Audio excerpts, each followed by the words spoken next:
I'm Ashley Sauro, born to a middle-class couple in a rural Midwestern town. My mother was beautiful and buxom, which led to me winning the genetic lottery when it came to looks. But neither she nor my father were particularly intelligent and always struggled to make ends meet for our family of 5. Mine, there are 2 younger ones, a brother and a sister. I was shy as a child, mainly because I had no self-confidence when it came to schoolwork, and was also constantly on guard because of the stories my mother told me about boys who would only dream of getting on you, in your pants and get you pregnant, something neither I nor my family could afford, emotionally or financially. I managed to remain a virgin until my wedding night with John Tipton, although it wasn't easy because I was constantly picked on, since after graduating from high school, I graduated surprising everyone in my family. I moved to Minneapolis to get a job as a secretary. It was only because I worked as a secretary for a serious law firm that handled gender discrimination and sexual harassment cases that I was able to keep the wolves at bay. When I insisted that I worked for Winston et al., anyone with half a brain knew better than to mess with me. I met John Tipton shortly after moving to Minneapolis. He was a low-level paralegal working for another law firm in the high-rise building that housed the offices of Winston et al. The firm he worked for had a good relationship with Winston et al. In fact, they even collaborated in some cases. John was a nice guy, but he seemed to have the same inhibited sex life that I did, and he never really complained about wanting to keep my virginity until marriage. Unfortunately, his mental abilities were no better than mine. It was only in retrospect that I realized that I probably never really loved John. He was a nice guy. I felt the need to get married, also because I wanted sex, and he treated me with respect. Although I was a virgin when I got married, I bought into the sex is the greatest thing mantra, like most teenagers and young adults in America. This mantra seems to permeate American culture, as evidenced by the film advertisement and the media in general. I was very disappointed the first time John and I had sex. There was nothing like this in the advertising.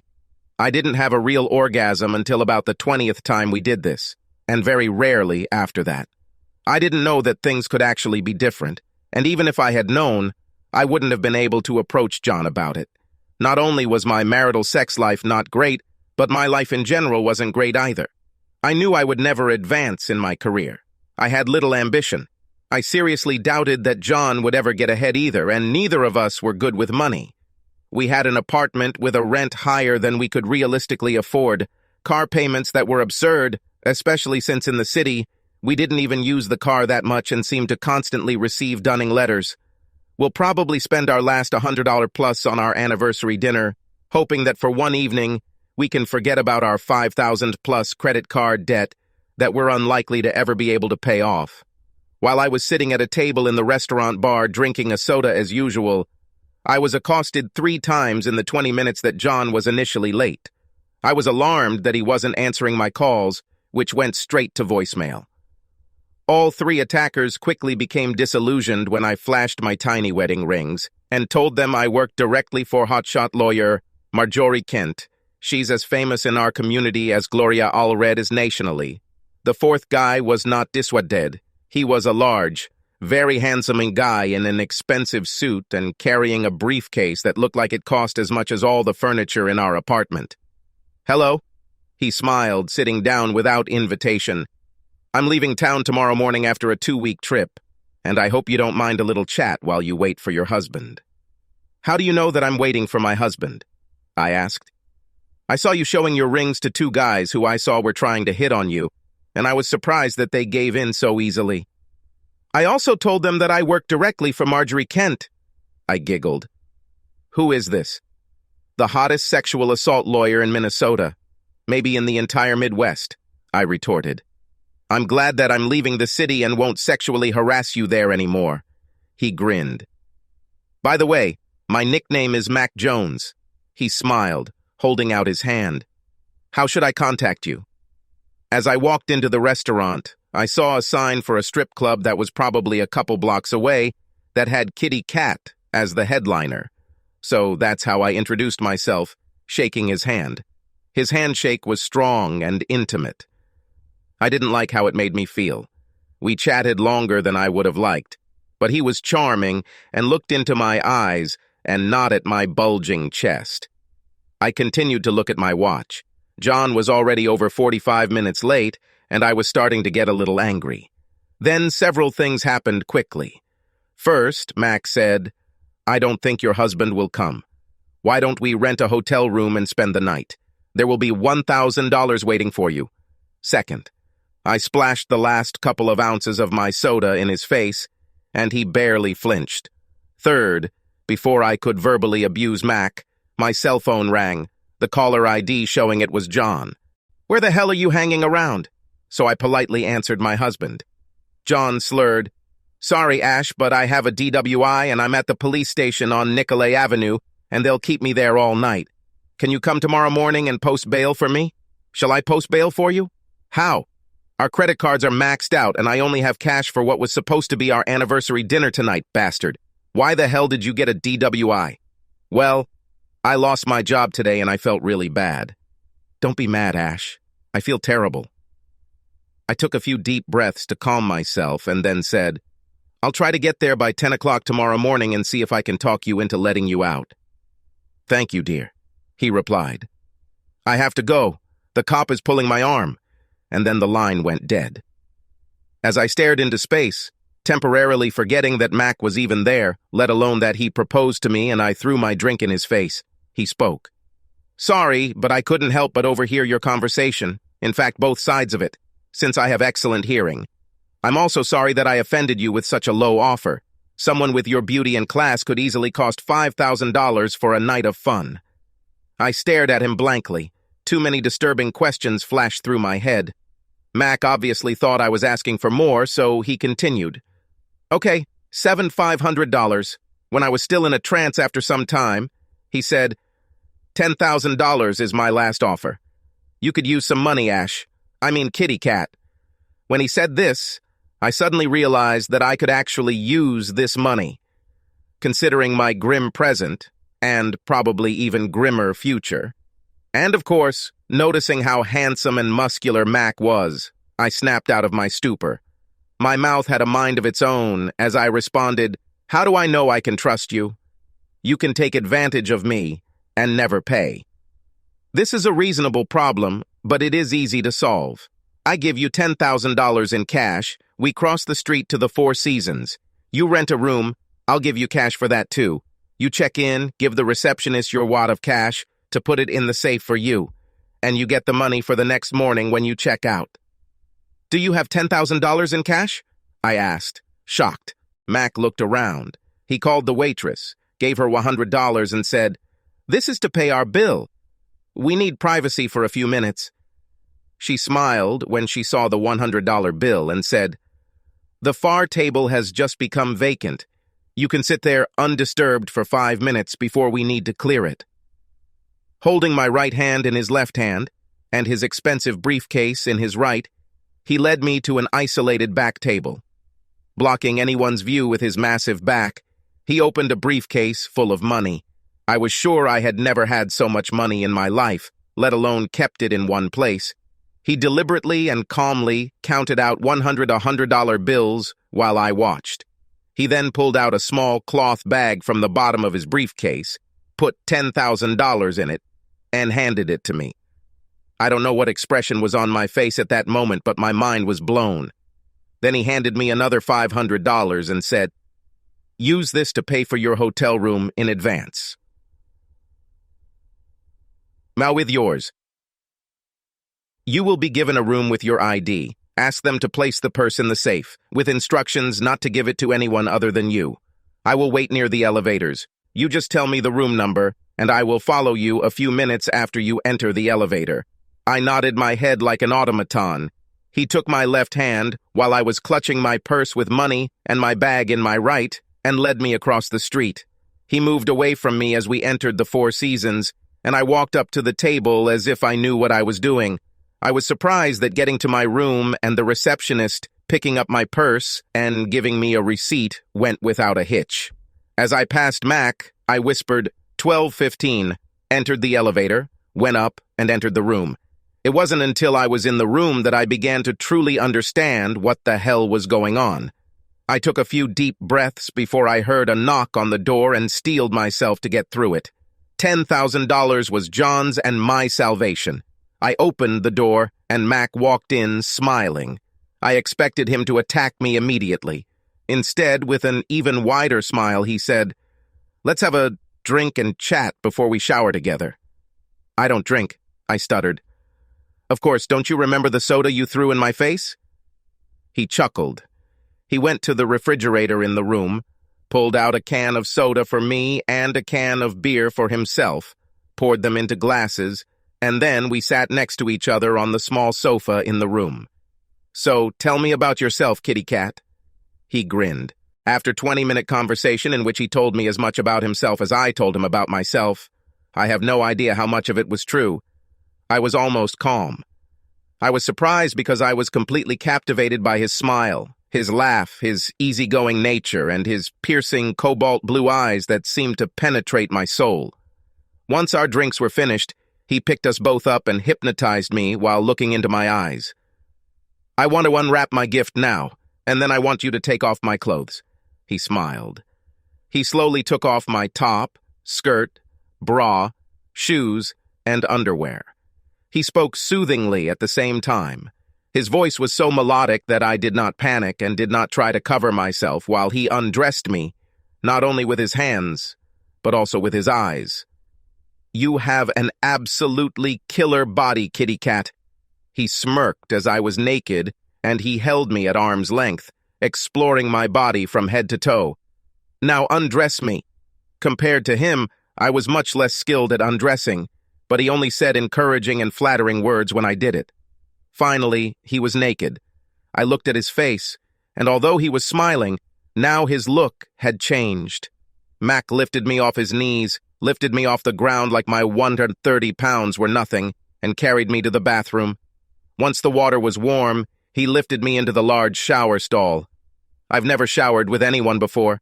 My mind was practically empty, although my stomach burned as his hands roamed all over my body, sometimes with soap, often without. The next morning I woke up alone and in a sexual haze. My whole body hurt, but it was a pleasant pain. I stumbled out of bed and saw that the clock showed 9:58 a.m.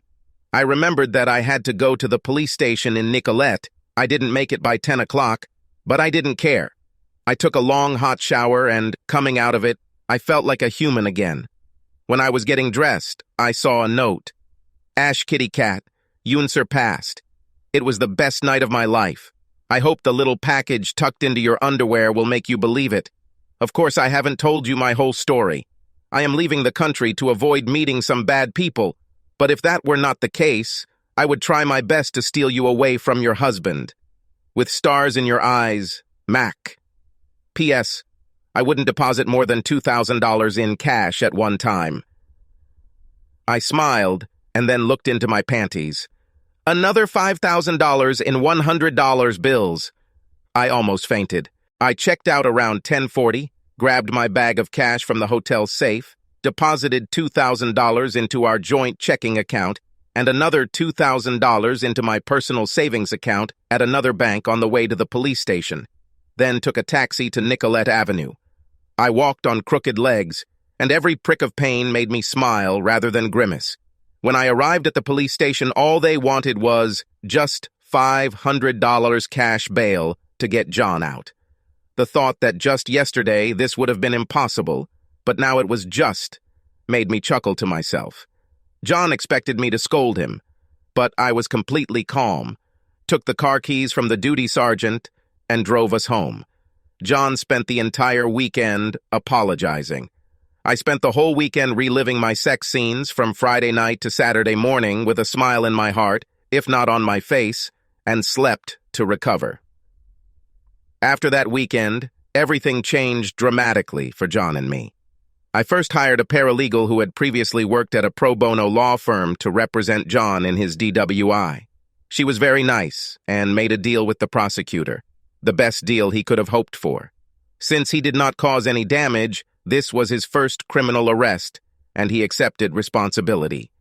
He got away with a 6-month loss of license, a year's probation, 200 hours of community service, a $500 fine, bail, and 2 days of alcohol treatment for drivers. Second, I paid off all of our credit card debt, sold our car, and bought a less expensive, more fuel-efficient one. When the lease expired, we moved to another apartment in a quiet area where the rent was 40% less than where we lived, and I started taking courses in paralegals. Third, John's community service has been wonderful for everyone involved. I spent about half of his 200 hours with him. We mainly helped social workers who were overworked. The timing was fortuitous, so that once his 200 hours were up, the city serendipitously allocated more money for social services. And because John had impressed everyone he worked with his enthusiasm and compassion, he was offered a job. Although this was only 80% of what he was previously earning, we were in better financial shape than before he left, because our expenses had been cut by about half. Fourth, our sex life has improved, largely at my insistence and thanks to my greatly increased libido. Now I know how enjoyable sex could be. Within 3 months of the sexiest night of my life, sex with John was noticeably better than before. It was a monumental achievement. Fifth, I started working out regularly at the gym and felt physically better than ever before in my life. Judging by the looks I received at the gym and the number of times I was harassed, the male population thought that I looked clearly better than before I started working out regularly. Sixth, by the time I was 26, I was certified as a paralegal and discovered that I was not as stupid as I always thought. I discovered that I have a real aptitude for handling paperwork during legal proceedings. By the age of 28, I was the most respected paralegal at Winston et al., working closely with Marjorie Kent on many high-profile cases and earning 2.5 times what I had made as a secretary. Although my life was infinitely better than before my night with Mac, I now had sexual cravings that were never satisfied. It was completely unrealistic that I would ever again reach the sexual nirvana I experienced during my night with Mac, but I couldn't get it out of my mind. I kissed John goodbye on a Saturday morning on my first trip abroad, a business trip with Marjorie Kent and another partner from Winston et al., to Amsterdam to take testimony from an official of a large Dutch corporation with which we were in litigation. There was a lot of paperwork that needed to be organized, prepared, or reviewed, and Marjorie insisted that I be there. So I got an expedited passport, and we flew business class. The working days were tough, but we were able to finish by Friday afternoon Amsterdam time. Marjorie and the other lawyer decided they wanted to quickly return to the United States, partly because the testimony required them to prepare several motions.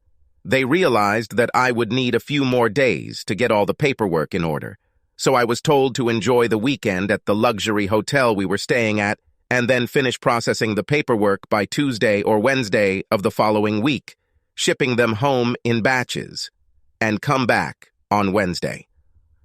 On Friday night, I went out for dinner at a nice place as far away from the red light district as possible, grateful that everyone in the Netherlands seemed to speak almost perfect English. While I was sipping my soda while waiting for my snack, a tall, handsome man approached my table. "Hey, Ashley, can I join you?" I immediately recognized his voice, and my heart skipped several beats. "Mac?"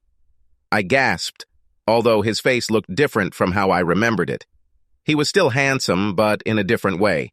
He sat down and said, "Yes, my nickname is Mac, but I hope to tell you my real name soon." To answer an unasked question, I had cosmetic surgery to change my appearance, although it doesn't seem to be necessary anymore. But I love my new face and have no intention of changing it back. This is an almost incredible coincidence. I haven't seen or heard from you for 4 years, and now we're in the same restaurant, on the other side of the world at the same time. Mac chuckled. "It's no coincidence that Ashley Tipton was born in Sovarau." I swallowed again. "How do you know my name?" "After you passed out from sexual overload, the night I fell in love with you, I looked in your purse and learned everything I could about you from what was in it. I knew I wouldn't be able to act on it for quite some time, but I also knew that I would find you eventually. So as you can see, it's no coincidence that I'm here with you now." He smiled widely. "My appetizer arrived. Mac ordered the same thing as me for dinner, plus a Heineken. And then we chatted as if it was completely normal for two people who only knew each other for about 9 hours 4 years ago. But they shared sexual nirvana and entered into a normal conversation. After dinner, we went to my hotel room. I knew what we both wanted and we were going to get it, but first Mac had a lot of things to tell me that he didn't want to say in a public place. We held hands and looked into each other's eyes from time to time, while he dumped a few especially important things on me. His real name at birth was Bradley Burton. He was 32 years old. He was from Charlotte, North Carolina. He was a football player at the University of North Carolina, Chapel Hill, and had a degree in business. He was married once, divorced before I met him, and had no children. He blindly helped a criminal organization in financial matters, and when he found out who they really were, he contacted the FBI. He was nearly killed twice. During one episode, he killed 2 attackers before he received protection from the FBI. He testified against a criminal organization and the big boys were convicted. Additionally, unbeknownst to anyone, he stole approximately $20,000 from a criminal organization. He had anonymously donated nearly $8,000 to charities, deposited $10,000 in Cayman Islands and other banks, and had nearly $2,000 in cash on him when we met in Minneapolis. He was supposed to go into the witness protection program, but thought he could protect himself better, especially in Europe. So with excellent fake documents in the name of McAllister Jordan, he flew from Minneapolis to Mexico, Japan and France, finally settling in Estonia. I was excited, tired, and stressed at the same time just hearing about it. Now he speaks perfect Estonian. His new name is Hendrik Sepp, and he runs a charity organization that operates throughout the Baltic states.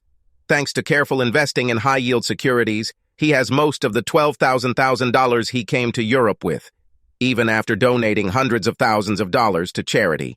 He now felt safe because all the people he had testified against were dead, and all the other members of the criminal organization were either dead or in hiding. After his story, he lifted me from the sofa, looked into my soul with his cobalt blue eyes, and announced, "In the next 2 days and 3 nights, I intend to convince you to leave your husband for me." After this statement, he began to undress me in much the same way as on that Friday night 4 years ago. The main differences between that Friday night and Saturday morning and 4 years ago were, first, I felt something more than passion from him. Yes, something deeper. At different times, my brain flashed thoughts. Could he really have fallen in love with me in just one night 4 years ago? Second, the pillow talk was humorous, stimulating, and passionate at the same time, even better than our first night. Third, when I woke up the next morning, I was engrossed in his embrace. Saturday was a fun day. We went to exciting places, saw a play, and when we went to bed, I felt real, genuine love for the first time in my life. After another fun Sunday afternoon, Hendrik hurried me to visit him in Estonia. I called Marjorie, promised to give her all the documents and my resume by 8 a.m. on Wednesday, and told her that I needed a few days off and would not be back until a week after Monday. Although she wasn't thrilled, she eventually came to terms with it. I called John and lied to him for the first time I can remember. I told him that I had to stay until next Monday on business. He seemed sad but resigned. I had a few twinges of guilt, but surprisingly not many, and whatever agony I had was washed away by my next oral orgasm from Hendrik. I promised Hendrik that I would go to Estonia on Wednesday afternoon, but I needed to finish my work on Monday and Tuesday, since my bosses were counting on me. This meant that he had to leave after intense lovemaking early on Monday morning. My trip to Estonia was uneventful. Hendrik met me at Tallinn Airport and took me to his luxurious home in the area Kadriorg in Tallinn.